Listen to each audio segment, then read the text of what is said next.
ल मिस्टर पक सिंह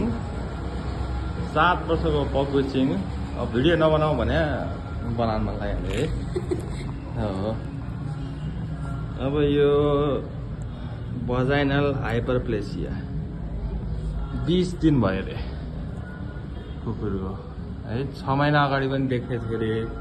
त्यसपछि टेक्निसियनकोमा लगेर देखाउनु भयो रे अनि घरमै थिच्नु ठिक हुन्छ भनेर लगाइदियो रे उहाँले पनि हुन्छ भन्नुभयो रे अनि फेरि आयो रे 6 महिना पछाडि त्यसपछि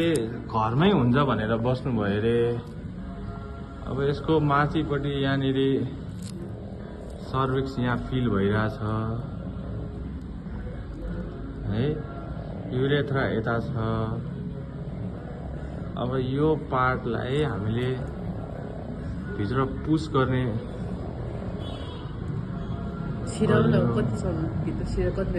तर अब यो भएन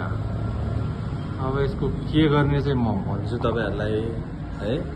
तर यो चाहिँ स्पेशली पेट ओनरहरूले चाहिँ यस्तो चिजहरू देख्नुभयो भने चाहिँ एकचोटि भेटनेरियनलाई तपाईले कन्सल्ट गर्नुभयो भने अब यो अलिकति अगाडि भइदिएको भए बिचारा यो उसले पनि दुःख पाउँदैन थियो यसलाई त्यति धेरै दुःख दिन पर्दैन थियो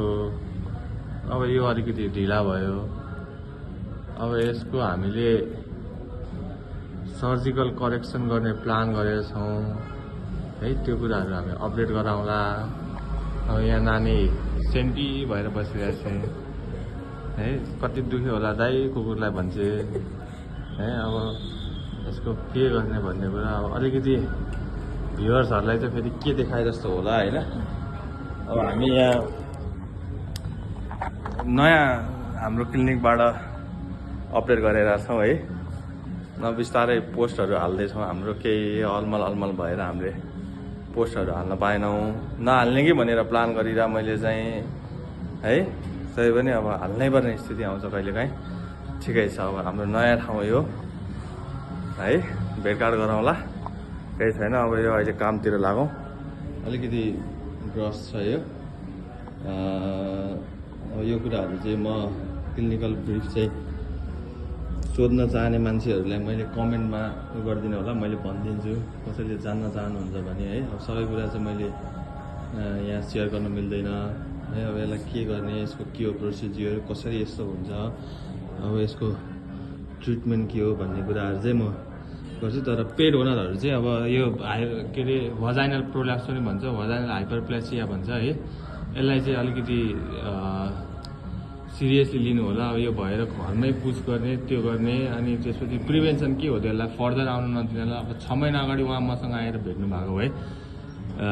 मेबी अहिले उसको यो रिअकर हुने चान्स नै हुँदैन थियो होला सायद म उहाँसँग त्यो कुराहरु गर्थे हैन अब उहाँले पनि भ्याउनु भएन अथवा के भयो अब त्यो उहाँको आफ्नो कुरा छ अब पेट ओनरहरुले चाहिँ यसलाई चाहिँ कमनली नलिनु होला भेटनेरियनहरुसँग कन्सल्ट गर्नु होला ल यति भन्दै काम सुरु गरौँ